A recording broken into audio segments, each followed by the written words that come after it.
law. The Lord's Prayer is part of this sermon. The Beatitudes are part of the sermon. And then we have these wonderful metaphors for God's people.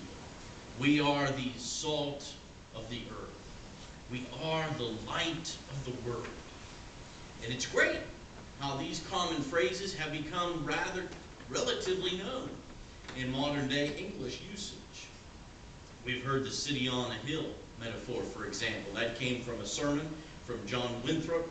He was emphasizing how the American new colonies were to be a beacon to the rest of the world. And of course that was sort of picked up by John F. Kennedy and more recently by Ronald Reagan. And then if you've heard the song, you know that Michael Jackson, in his song This Is It, has the lyric, I am the light of the world. I always have to think twice about that, hear that song. During the sermon, there was a pastor who asked his congregation, what is a saint? And a little boy looked at the stained glass windows that had pictures of Bible characters and saints on them, and he blurted out, a saint is somebody who lets the light shine through. In other words, when by grace through faith we become Jesus' disciples, we have an effect that begins to change the world. One preacher in a sermon has described it as the difference between a thermometer and a thermostat. A thermometer just reflects what is in the current environment. A thermostat actually has the power to change it. And that's the difference between the rest of the world and God's people. Have you ever realized how aggressive light is? Let me ask you this. Have you ever tried to get rid of light totally? It's difficult, isn't it? Especially in today's world. You got light pollution and all that kind of stuff. When you open a curtain in a dark room, the darkness doesn't spill out. It's the light that spills. That's why we don't miss film cameras, do we? Try to keep the light away from the film when there's a leak in it, and your pictures are all ruined. We've all moved on past that, of course. Light pushes back the darkness once it's let out of the cage. Robert Alton said, there is not enough darkness in the world to even put out the light of the smallest candle. And indeed there isn't. Now, John Stott from Great Britain, a theologian, has written a powerful challenge to today's church based on this scripture. He says this, you know what your own country is like. I'm a visitor and I wouldn't presume to speak about America, but I do know what Great Britain is like. I know something about the growing dishonesty, corruption, immorality, violence, pornography, the diminishing respect for human life, and the increase in abortion. Whose fault is it? Well, let me put it like this. If the house is dark at night, there's no sense blaming the light, or blaming the house, rather. That's what happens when the sun goes down. The question to ask is, where is the light? If meat goes bad, there's no sense blaming the meat. That's what happens when the bacteria are just allowed to grow rampantly and unchecked. The question to ask is, where's the salt? If society becomes corrupt like a dark night or a stinking fish, there's no sense in blaming society. That's what happens when fallen human society is left to itself and human evil is unrestrained and unchecked. The question to ask is, where is the church? Jesus challenges us with this metaphor. He gives us the highest of titles, salt and light. But he also reminds us of the responsibilities that come with such a calling. He speaks of salt losing its saltiness, and I'm convinced that he must have had a wink in his eye when he said that phrase, because we know salt doesn't lose its saltiness. What good then, he says, is a light if it's hidden underneath a basket? Friedrich Nietzsche once said about the churches of his day, he said, they must act like they are redeemed before I'll believe in their Redeemer. For him, it apparently was a situation of not seeing enough light. Maybe there was more heat than there was light. Reginald Bibby, who's a well-known sociologist from Alberta, Canada, studies religion a lot, and in one of his books he examined the various churches in Canada, He polled their members and a large number also of non-Christians, and he discovered an amazing fact to him, something that was also a bit disturbing. He discovered that on almost all major political and social issues, Christians did not differ in their opinions from non-Christians. And Bibby concludes his book by saying that the reason that the Christian church in North America is dying is because it does not offer anything that anyone else does not already offer. Have we hidden the light? Brothers and sisters, have we taken the light of Jesus and covered it instead of being a light to the world?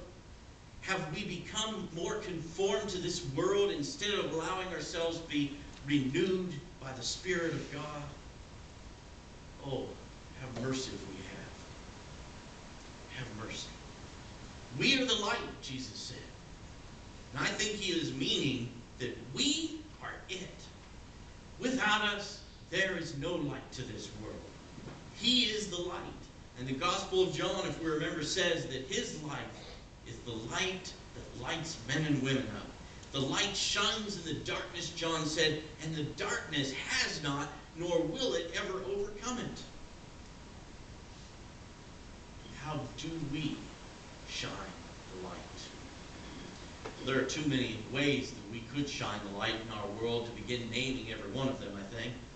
I think several principles would suffice for all of our lives. Number one, there's a great difference between showing off and shining a light for Jesus. Showing off brings glory to us, not to God. And let us remember, it's not about us. The kingdom of God isn't about us. It's about glory to God our Father in heaven.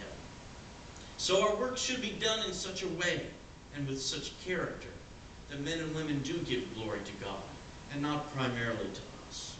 But when they see good works, they will take notice, especially when we do them with humility.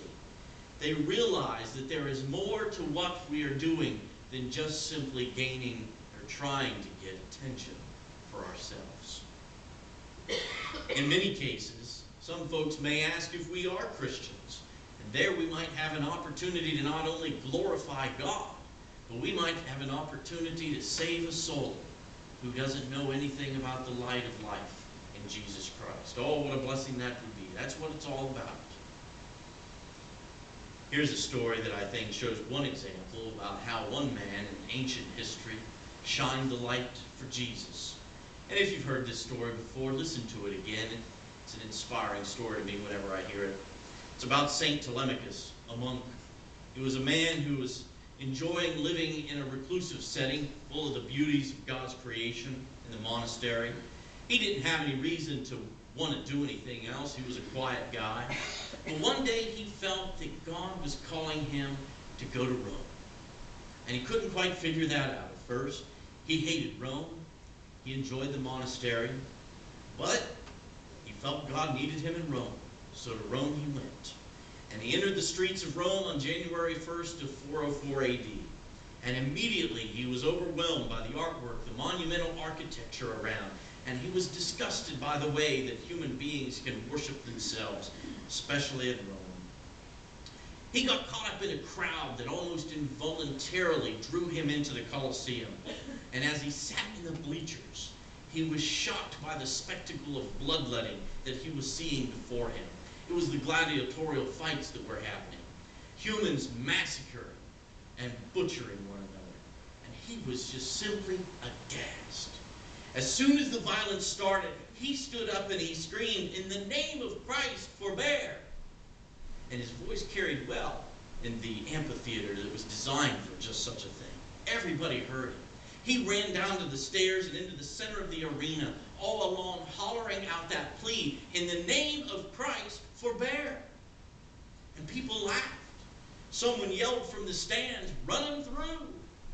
Well, it didn't take long before one of the gladiators did that. He threw him out of his way and then sent a spear right through him. And as that happened, the stadium fell silent. Telemachus was doubling over as he was bleeding profusely. And as he died, with one last breath he uttered, and everybody in the stadium could hear it, "In the name of Christ, forbear. Nothing but silence followed until one man stood up and walked out, and then another, and then another, until all of the thousands who had been in that Colosseum that day left. It wasn't exactly the end, and the historian said there were other factors that were brought to bear, but the death of Telemachus solidified the opposition to those gladiatorial battles, and Emperor Honorius was so moved by Telemachus' actions that he issued an edict banning the gruesome gladiatorial battles forever. What a story of how one man can shine the light for Jesus.